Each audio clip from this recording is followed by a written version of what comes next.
Yes, sir. Hey, handsome. What's your name? My name's Orion. Hi, Orion. What a cool name. You have your own constellation. My name is Cassiopeia. What can I do you for, my brother? Well, first off, I just want to say that I really love your cartoons, and it's awesome. And Can I just ask you, how old are you, sir? I'm 12, and in a few days I'm going to turn 13. Congratulations.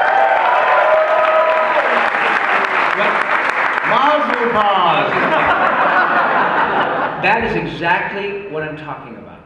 Orion is 12 years old, right? And you watch it on the hub? Or did you watch your parents sometimes I watch it on the hub, but we actually bought all of the DVDs? Okay, so your parents have shown you the DVDs. It's exactly what I'm talking about, you guys. How rare is that? That is such a unique circumstance where you guys, Orion, I mean, I'm old enough to be just about your grandfather, right? But the beautiful thing about that is that he's here talking to us about Animaniacs and Pinky and the Brain, and his parents turned him on to the show, and it's timeless. That is so unique, and we're so grateful. So what is your question? Well, I'm just wondering, what is it like seeing your voice, like the animated characters have your voice in them? Like seeing your voice come out of come out of the mouth of a character. Magic.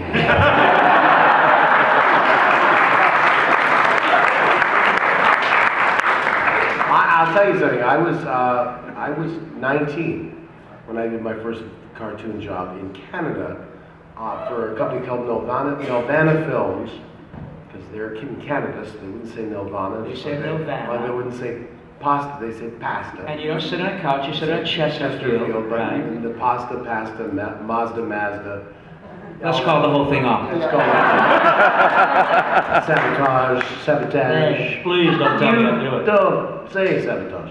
Anyway, I was 19 years old, and I was working for Nelvana for this one-off special called the Easter Fever.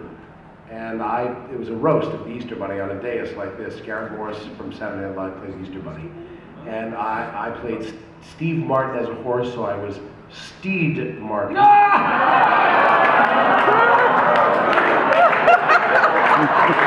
writer. I was a wild and crazy horse.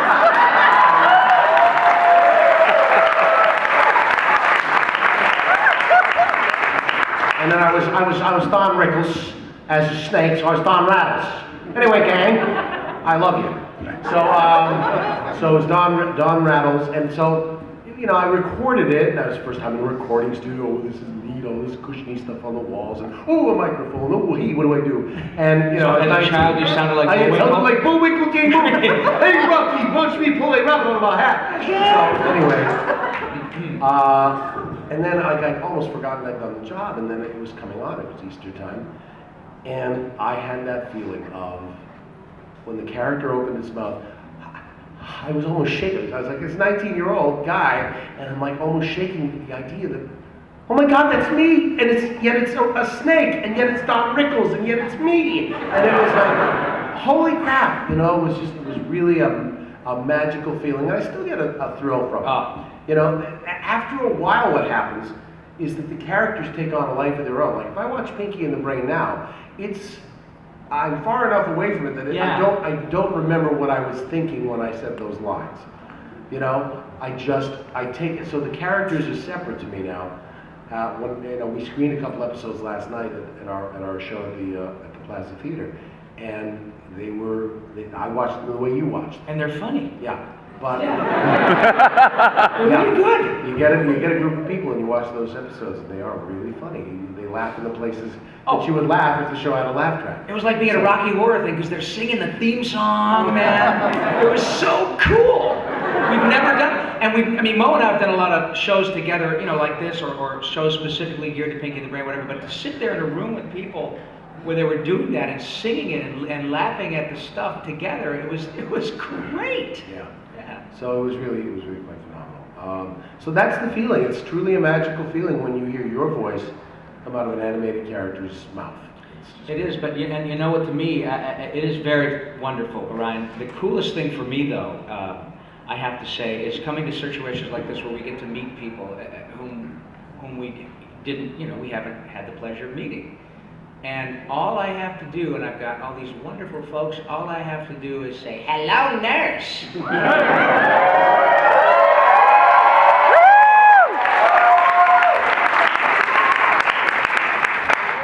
Hello, nurse.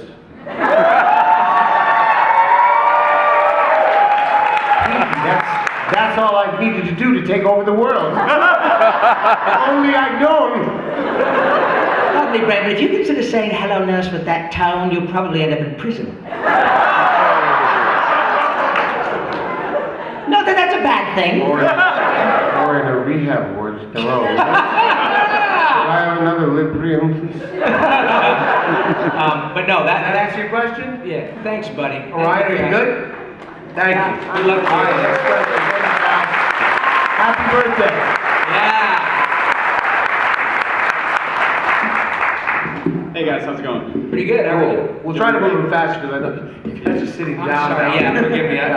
I'll stop rambling. Alright, my question is, you guys have seen so much Western animation grow and evolve. What is the largest change that have y'all seen that's just changed the industry? Whether it be gradual or sudden. I mean, the shows you see on television today aren't the same as they were. Yeah, well, for my, I mean, I'm not an artist, I'm just an actor. I mean, and that's the thing is I totally get it. These characters are, we're very fortunate that we voiced them.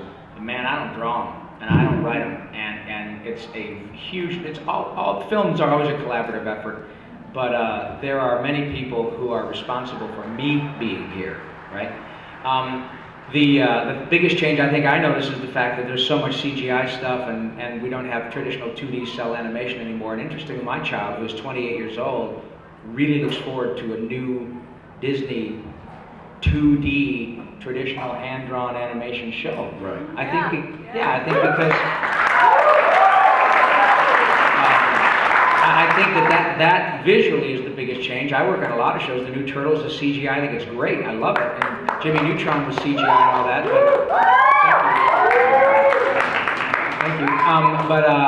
But then in terms of technically, from my perspective, even though if you want to be an animation and a voice actor, you pretty much have to be in LA.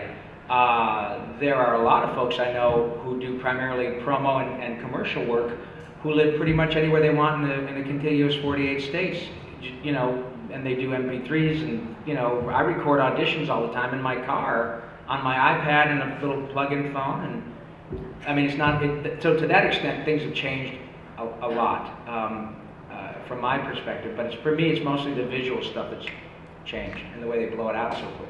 Right. I'm not watching as much animation as I used to. I don't know. My son is watching a lot of anime, and that's I feel a big turn that's taking place. Lots of anime. And it's not my cup of tea. Although I'm sure that the Or a cup of sake. Sake. Sauerkraut. Sauerkraut. Mr. Couple of Mr. green Kawasaki. tea. Mr. Mr. Sauerkraut. We did this. There was a stage reading of You Said a Mouthful last night. There was an episode of Pinky the Brain called You Said a Mouthful at the Hackensack Kicky Sack Sack Sock Kicking Factory in Yeah. Hackensack, New Jersey. And so I was just throwing back that. No, I'm answering this one seriously. I don't know if it's been a good thing, the infiltration of anime.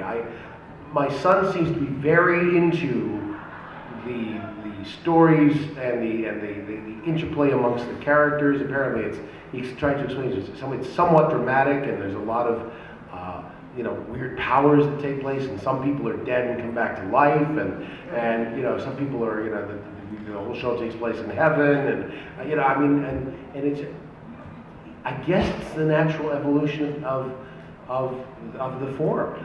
Nothing in nature abhors a vacuum. Animation can't stay the same forever. So it keeps making these turns. The biggest show going right now is Adventure Time, a show that our pal John DiMaggio is just enjoying rock star status from his participation in that, as well as Futurama. But it's just that the form keeps unfolding, and now it's very simplistic line drawings, that sort of thing. That's what's happening in American animation. I don't know, again, where it's going or whether it'll be a good or bad thing. We just have to keep letting people or new artists come in and try what they want to try. And it'll, I remember when The Simpsons came along in 1989, it was like, how did cartoons become this? Where a man chokes a boy, and the boy says, don't have a cow, and you should be watching the Cosby Show, Mr. And it's like now The Simpsons is tame compared to some things that are going on there. And actually, The Simpsons espouses over the past 20 years some true family values, because that's a family that stayed together and they all love each other. It's actually, and they go to church a hell of a lot more often than Cosby did. So we're always we look askance at the new thing, then we embrace the new thing, then the new thing becomes the thing, and then it becomes the past as something else comes in. So I try not to judge it. I just know whether it reaches me or not, and that's it. But I mean, the form always is ever evolving. By the way, before I thank you for your question. Before I forget, my friend Wallace over there, Wallace Krebs, Maurice and I are doing a voice acting panel. Voice acting workshop tomorrow evening from 4 to 7:30, I think. And to the extent, I think there are probably 4 or 5 slots left, something like that. It is a pay thing, and it's not for everybody. I just thought we'd take this opportunity. If you're interested in your voice actors and it's something you'd like to do, Wallace has the information. And again, I repeat, it is not for everybody. Not for everybody, and it's not inexpensive. It's not an inexpensive thing, but it's an opportunity for you guys to spend 4 hours. We are teaching. We are actually teaching what we know. Between the two of us, with all humility. Okay, not much humility. Not humility. We have 3 Emmy Awards for voice acting per se, our individual performances, and we've learned a thing or two, and that's what we're going to be passing on tomorrow night. Yeah, so if you guys are interested, Wallace has the information, and I just wanted to put that out there because I know we often get a few actors in the audience. But thank you very much for your question, sir. Thanks I a lot. appreciate I'll it. answer it. Thank you so much.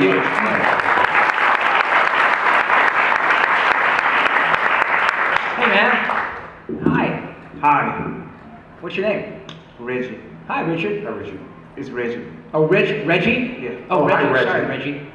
Okay, in your opinion, what makes the Steven Spielberg cartoons of the 90s so beautifully unique and clever, especially in comparison to cartoons today? Well, he had a vision. Yeah. He came into it. I mean, he started out with Tiny Toons, and he just, he wanted, that was the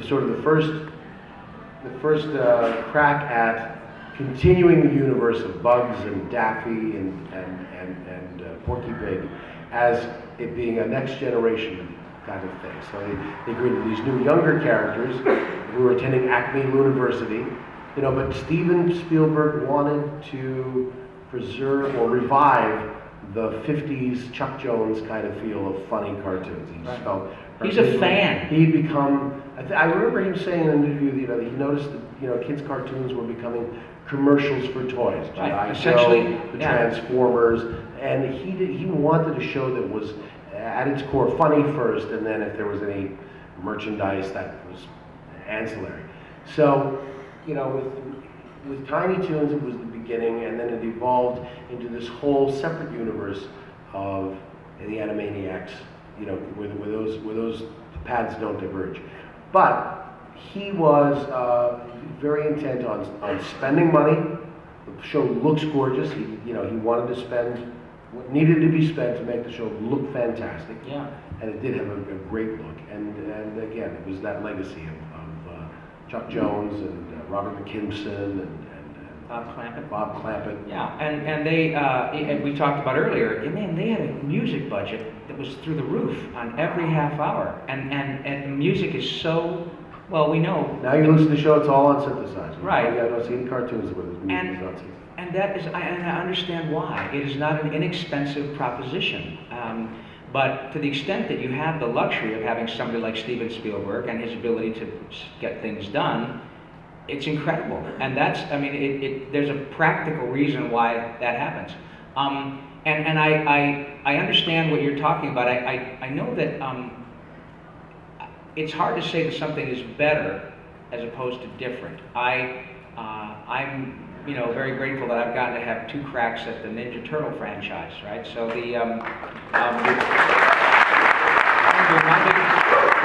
And my biggest concern, I mean, first of all, I was incredibly grateful to get the job, but the reason I'm making this point is because when you look at the original turtle art of the show, you kind of look at it and go, some of this stuff is really crappy. I mean, they would get the wrong bandana on the wrong turtle and the wrong voice coming out of the wrong character and all that stuff, because it got to a place where, and I'm very grateful to have been part of it, but often some of those giant franchises become 30-minute commercials to sell action figures. And I get that because I reap the benefits of it.